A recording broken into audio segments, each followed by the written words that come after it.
요즘 가을하늘이 참 맑습니다. 여러분들은 혹시 하루 일과 중에 하늘을 보실 수 있는 시간이 조금이라도 있는지 모르겠습니다. 오늘 오후에 저희가 아주 친한 친구가 이제 교회를 방문했습니다. 같이 식사를 하고 그 다음에 이제 차 한잔 마시면서 다과를 나누다가 등산을 좀 하면 어떻겠느냐 그렇게 이야기를 하더라고요. 그 친구는 기본적으로 산을 참 좋아하는 친구입니다.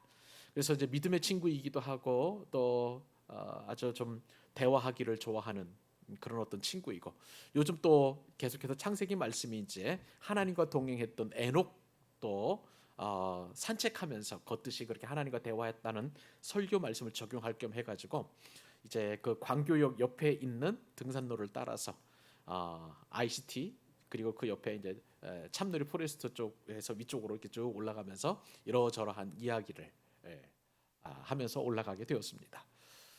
모처럼 거의 뭐 한 두어 달 만에 산행도 아니죠. 뭐 약간의 이제 어떤 산책 비슷한 등산을 하게 되었는데, 땀이 비 오듯 흐르면서 또 땀 흘리는 어떤 쾌감이 있었고, 무엇보다도 제가 참 감동을 받았던 것은 이러한 어떤 이제 땀 흘리는 육체적인 어떤 그런 피곤함보다도 맑은 하늘과 그리고 또 숲을 바라보는 그것이 얼마나 아름다웠던지 마음이 풍성해지고 풍요로운 그런 느낌을 받게 되었습니다. 여러분들도 좀 짬을 내셔서 그러한 시간을 좀 갖게 된다면 얼마나 좋을까 싶을 정도로 정말 아름답고, 그리고 제 마음과 몸이 힐링이 되는 그런 시간을 갖게 되었습니다. 그러면서 보면서 이제 제가 느꼈던 것은 이제 완연한 가을로 접어드는구나라는 그런 생각을 하게 되었어요.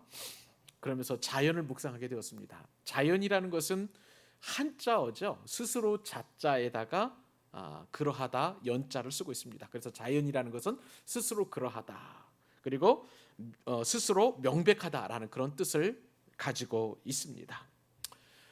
여러분, 어떤 예술 작품이든 어떠한 또한 어떤 조각품이든 간에 그 작품에는 작가의 어떤 생각과 그리고 그 작가의 특징이 잘 나타나 있다고 보여집니다.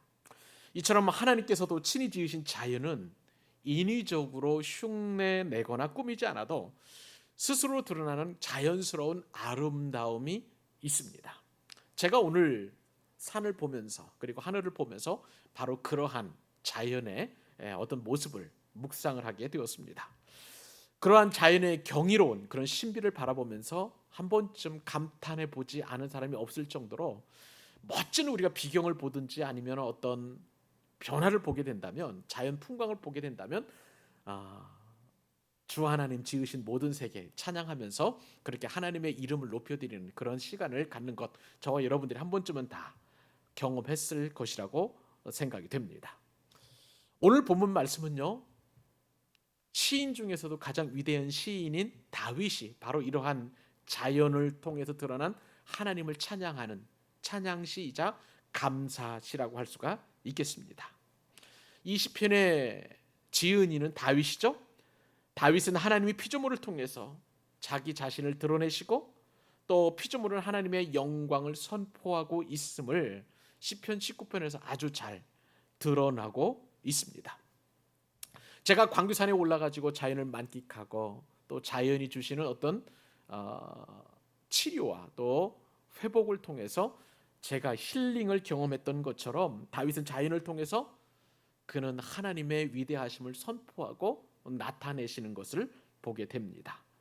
그리고 이 다윗은 이러한 자연의 풍광에만 하나님의 나타내심을 드러내는 것이 아니라, 우리가 이제 다음 주부터 살펴보겠습니다만 7절로 14절까지는 이제 하나님의 말씀을 통해서 드러내시는 하나님의 자기 계시를 찬양하며 하나님의 이름을 높여 드리는 것을 보게 됩니다.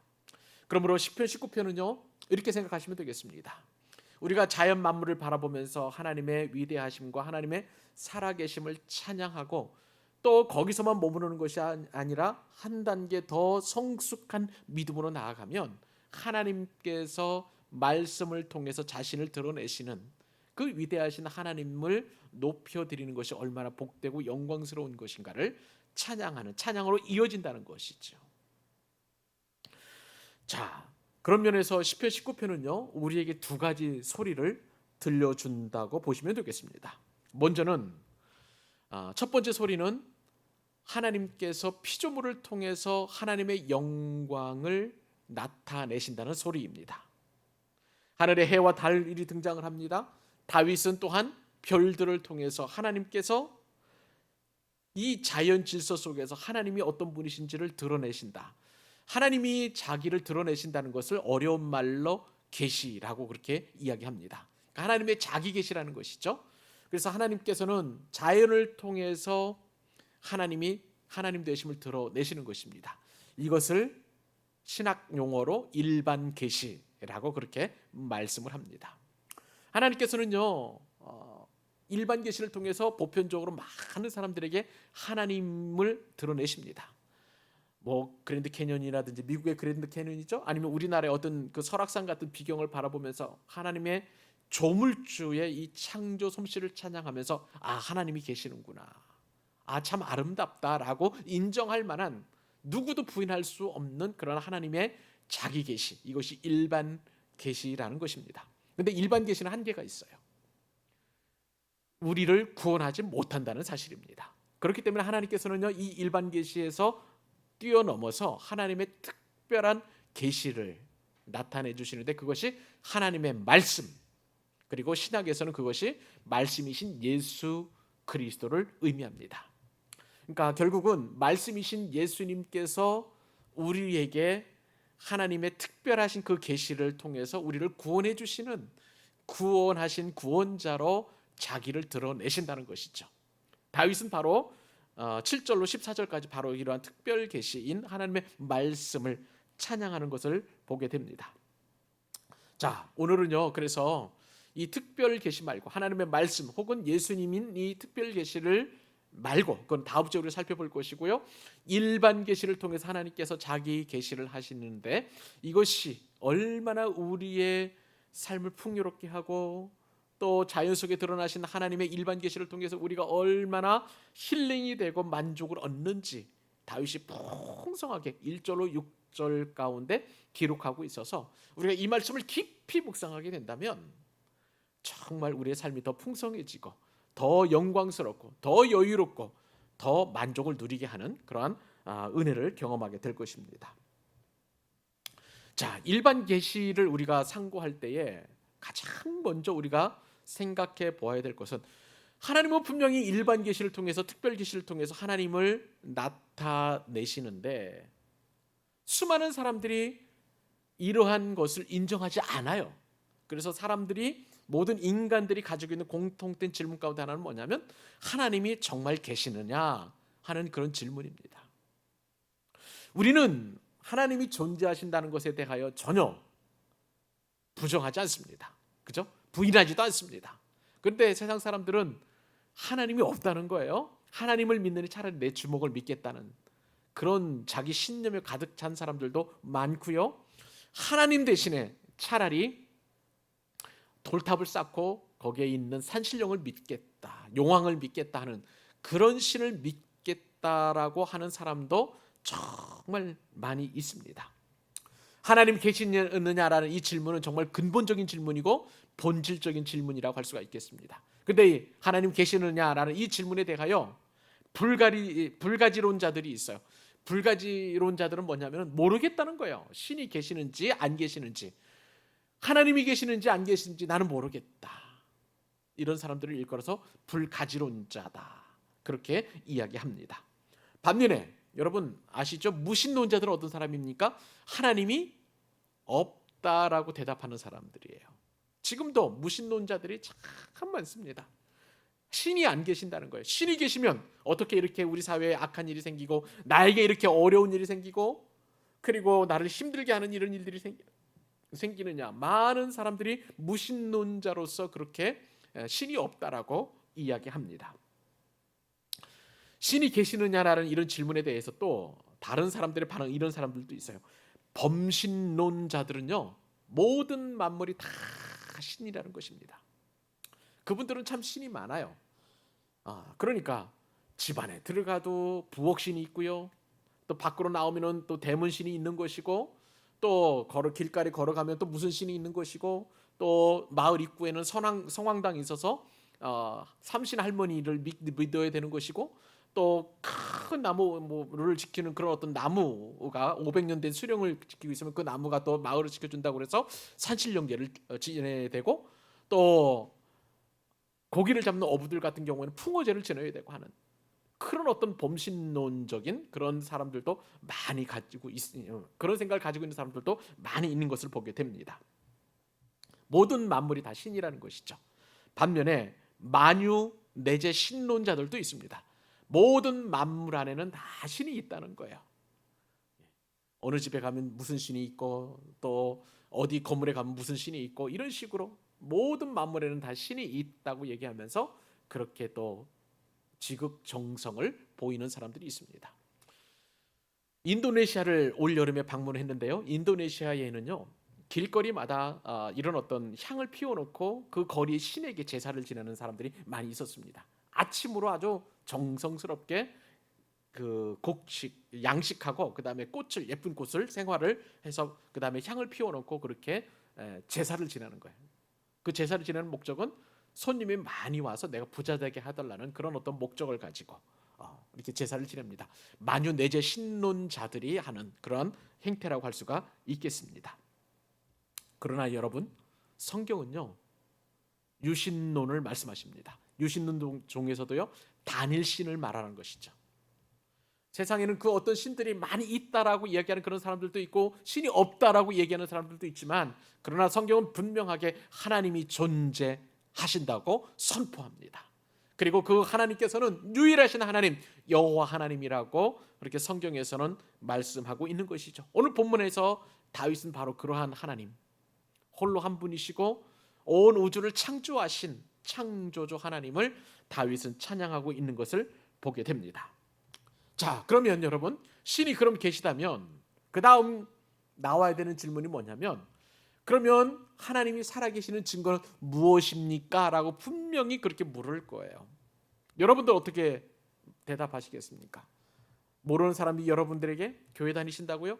그럼 하나님이 살아계신다는 것을 믿으시겠네요. 그러면 그 증거를 좀 저에게 이야기해 주세요 라고 그렇게 묻는다면, 여러분들은 도대체 어떤 말을 가지고 대답을 하시겠습니까? 오늘 다윗은요, 시편 19편에서 자연 만물을 통해서 하나님께서 분명하게 살아계시는 분이심을 말씀하고 있습니다. 자연을 통해서 하나님께서는 자기 자신을 드러냈다는 거예요. 이것이 자연 계시이고 일반 계시입니다. 하나님께서는 자연 만물을 통해서 하나님 되심을 풍성하게 사람들에게 나타내신다는 것입니다. 오늘 본문에 보니까요, 다윗은 일반 계시를 아주 자세하게 선포하고 있습니다. 하나님께서는 자연을 통해서 당신이 창조주이심을 드러내십니다. 그래서 다윗이 가장 먼저 이야기하는 것은 바로 하늘이었습니다. 우리 1절 말씀을 같이 한번 읽어볼까요? 자, 읽겠습니다. 시작. 하늘이 하나님의 영광을 선포하고 궁창이 그의 손으로 하신 일을 나타내는도다. 아멘. 여러분, 다윗은요, 창조물 가운데 하나님이 하나님 되심을 가장 잘 드러내는 것이 하늘이라고 선포하고 있습니다.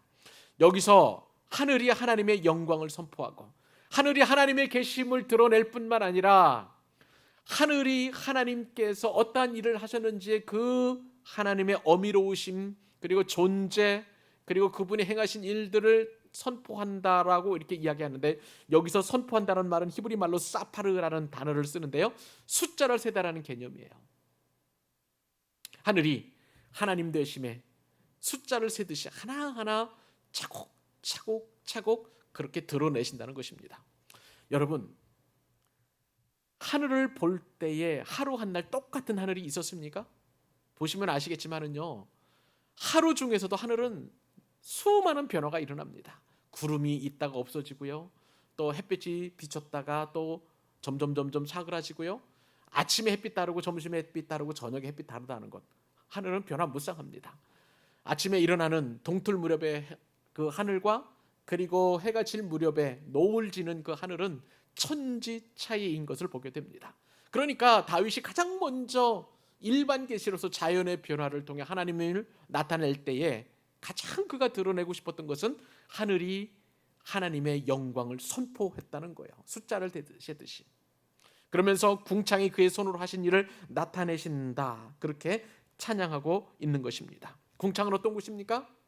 하늘과 땅 사이의 공간을 궁창이라고 할 수가 있겠습니다. 하나님은 친히 행하신 능력으로 이 궁창에서 하늘의 영광을 드러내십니다. 하나님의 영광을 드러내십니다. 궁창에서는요, 비가 내립니다. 궁창에서는요, 구름이 움직이고요, 궁창을 통해서는 또 수많은 일기와 변화들이 일어남으로 말미암아 하나님께서 어떻게 온 우주를 주관하시는지를 분명하게 드러내고 있는 것을 보게 됩니다. 하나님이 창조하신 그 하늘은 완전하고 그리고 아름답습니다. 하늘은 하나님의 영광을 드러내기 부족함이 없는 것입니다. 비단 하늘뿐입니까? 하늘과 땅과 바다와 강은 저마다의 아름다움을 통해서 하나님께서 어떻게 온 우주 만물을 드러내셨는지를, 지으셨는지를 분명하게 드러내고 있는 것입니다. 그러나 여러분, 인간은 어떤가요? 인간은 그 아름다움을 파괴하는 존재입니다.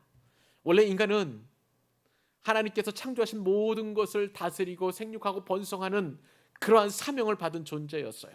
그러나 우리가 매 주일마다 창세기 말씀을 통해서 듣는 그 교훈은 인간이 타락한 이후에 모든 것을 다 오염시켰어요. 죄로 오염시키고 탐욕으로 오염시키고 그리고 또한 욕심으로 오염시켜서 하늘을 파괴하고 땅을 파괴하고 바다를 파괴하고 강을 파괴하는 그러한 것으로 나타나는 것을 보게 됩니다. 영광스러워야 될, 그리고 아름다워야 될 모든 피조 만물이 지금은 인간의 죄로 말미암아 탄식할 수밖에 없는 것이죠. 사람은 자연 만물을 바라보면서 겸손해야만 하는 것입니다. 하나님께서 지으신 우주 만물을 바라보면서 한없이 연약하고 한없이 부족하고 한없이 탐욕스럽고 하는 그러한 우리 인간의 본성들을 회개해야만 하는 것이죠. 다윗은 바로 그러한 우리의 사명을 분명하게 이야기하고 있습니다. 2절 말씀을 보실까요? 날은 날에게 말하고 밤은 밤에게 지식을 전하니 언어도 없고 말씀도 없으며 들리는 소리도 없으나, 그렇게 표현하고 있는 것입니다. 2절 말씀에 따르면 하나님을 나타내는 것은 말이라는 것입니다. 그리고 들리는 소식, 즉 지식이라는 거예요. 그런데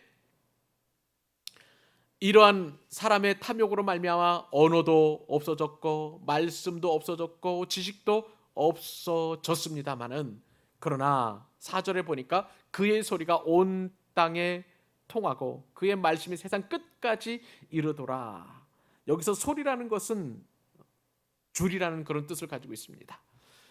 결국은 그의 줄이 온 땅에 통하고 그의 말씀이 세상 끝까지 이르더라. 말로도 그리고 언어도 들리는 소리도 없는 그러한 상황이라 할지라도 하나님의 말씀이 온 땅에 이름으로 말미암아 하나님께서 하나님 되심이 선포되는 그러한 지경에 이르렀다라고 이야기하고 있는 것이죠. 여러분, 아무리 부인하다 할지라도, 아무리 부정한다 할지라도 하나님이 창조주 되심은 온 땅에 이르게 되는 줄 믿으시기 바랍니다. 이것이 바로 다윗이 찬양하고 싶었던 거예요. 숨기고 말하지 않는다 하여서 세상이 모르는 바가 아니라는 것입니다. 하나님은 반드시 하나님이 되심을 온 우주 끝까지, 땅 끝까지 그렇게 선포된다는 말씀을 하고 있는 것이죠. 자, 그런데 그러나 하나님의 위엄과 놀라움은 어디에까지 이르게 될까요? 5절과 6절 말씀 다시 한번 읽어볼까요? 5절 6절 같이 읽습니다. 시작. 해는 그의 신방에서 나오는 신랑과 같고 그의 길을 달리기 기뻐하는 장사 같아서 하늘 이 끝에서 나와서 하늘 저 끝까지 운행하며 그의 열기에서 피할 자가 없도다. 아멘. 이 말씀에 따르면 하나님께서 해를 위하여 하늘에 장막을 베푸셨고 그 해는 그의 신방에서 나오는 신랑과 같고 길을 달리기 기뻐하는 장사 같다라고 이렇게 표현하고 있는 것을 보게 됩니다. 하나님이 해를 위하여 하늘에 장막을 베푸셨다라는 그런 것은 다윗이 그때 당시에 태양을 숭배하는 사람들이 얼마나 어리석은지를 꾸짖는 그러한 꾸짖음이기도 합니다. 그때 당시에는요, 바알 신도 섬기고 또 이방 신도 섬기는 사람들이 있었던가 하면 또 이처럼 피조물을 섬기는 사람들도 있었습니다. 피조물 중에 가장 강력한 피조물이 바로 태양 신을 섬기는 사람들 아니겠습니까? 이 태양을 섬기는 것은 그때 당시에 이방 민족뿐만 아니라 저 남미 쪽에서도 섬겼고요. 또 지구촌 구석구석에서 인간이 타락한 이후에 이 피조물을 섬기는 일들은 비일비재하게 일어났던 것이죠. 다 해를 위하여 하늘에 장막을 베푸셨다라는 것은 그때 당시에 태양신을 숭배하던 그 사람들에게 태양은 하나님이 만드신 피조물에 불과하다라는 것을 강력하게 찬양하고 있는 것입니다. 결국 다윗이 노래하고 싶었던 것은 하나님은 창조물을 통해서 하나님을 알 수 있도록 그렇게 만드셨다는 거예요. 이러한 다윗의 찬양을 누구보다도 가장 잘 알고 있었던 사람이 사도 바울이었습니다. 사도 바울은 로마서 1장 19절로 20절 말씀에 따르면 이는 하나님을 알만한 것이 그들 속에 보임이라. 하나님께서 이를 그들에게 보이셨느니라. 창세로부터 그의 보이지 아니하는 것들 곧 그의 영원하신 능력과 신성이 그가 만드신 만물에 분명히 보여 알려졌나니 그러므로 그들이 핑계하지 못할지니라. 여러분, 아무리 사람이 부정하면서 하나님이 계시지 않는다, 신이 존재하지 않는다, 그렇게 무신론자라고 이야기한다 할지라도 이런 자연 만물 안에 하나님이 분명히 살아계심을 나타내어 보셨으므로 그들 누구도 하나님이 계시지 않는다라고 핑계하지 못한다는 것이 성경에서 우리에게 주시는 교훈이라고 할 수가 있겠습니다. 그러면서 이제 다윗은 결론을 맺습니다. 5절과 6절 말씀을 통해서 해가 하나님의 영광을 가장 밝게 드러나는 피조물로 이야기하죠. 해는 그의 신방에서 나오는 신랑과도 같다. 여러분, 이게 무슨 말입니까? 신방에서 나오는 그 신랑은 팔팔하고 그리고 에너지가 넘치는 그러한 피조물일 것입니다. 해가 바로 그러한 존재 같다는 것이죠. 정말 아름다운 신부를 가까이 한 그 신랑의 혈기왕성한 모습, 그러한 모습과도 같고 또 길을 달리기 기뻐하는 장사와 같아서 천하장사는요, 자신의 힘이 넘치니까 달리는 것을, 힘쓰는 것을 너무나 좋아하지 않겠습니까? 그러한 존재와도 같다는 것을 이야기합니다. 그렇게 해는 그렇게 에너지가 넘치는 그런 피조물이라는 것이죠. 자, 그래서 그 해는 하늘 이 끝에서 나와서 하늘 저 끝까지 운행함이며 하늘 저편 끝에서 하늘 이편 끝까지 그렇게 운행하고 혈기왕성하게 에너지제틱하게 그렇게 움직이는 피조물이고 그의 열기에서 피할 자가 없도다. 태양빛을 받을 때에 태양의 영향력 아래에서 미치지 못하는, 태의 영향력을 받지 못하는 그런 사람은 없다는 것을 분명하게 이야기할 정도로 그렇게 다윗은 피조물을 창조하신 하나님의 이름을 높여드리고 있는 것을 보게 됩니다. 여러분, 다윗은 이 찬양을 통해서요, 자연을 신격화하는 것이 아닙니다. 태양을 신격화하는 것이 아니에요. 인격화시키는 것이죠. 그리고 그 피조물, 가장 대표적인 피조물인 태양을 창조하신 분이 바로 하나님이시다. 너무나 힘이 세고 에너지가 넘치고 그리고 모든 사람들에게 영향력을 미치는 그 해를 누가 만드셨느냐? 바로 하나님이 만드셨다라는 것을 다윗은 바로 1절에서 6절까지 그렇게 노래하고 있는 것입니다. 그래서 하늘이 하나님의 영광을 선포하고 궁창이 그의 손으로 하신 일을 나타내는도다. 다윗이 오늘 말씀을 통해서 결론으로 저와 여러분에게 주시는 교훈인 것입니다. 사랑하는 여러분, 하나님은 오늘도 피조물을 통해서 하나님의 영광을 드러내십니다. 하나님은 우리에게 피조물을 통해서 분명하게 하나님이 살아계심과 온 우주를 창조하신 창조주이심을 드러내십니다. 그 하나님께서 저와 여러분의 삶을 주장하시고 살피시고 인도하시고 그리고 또한 지금도 간섭하고 계심을 믿습니다. 피조물도 정확하고 오묘하고 신묘막축하게 만드신 그 하나님이 저와 여러분을 만드시고 인도하신다면 우리의 삶은 그 어떤 것보다도 아름답고 복되고 영광스러울 줄로 믿습니다. 바로 이 귀한 신앙의 고백을 가지고 이번 한 주도 넉넉히 승리하면서 살아가는 저와 여러분 되시기를 우리 주님의 이름으로 축복합니다.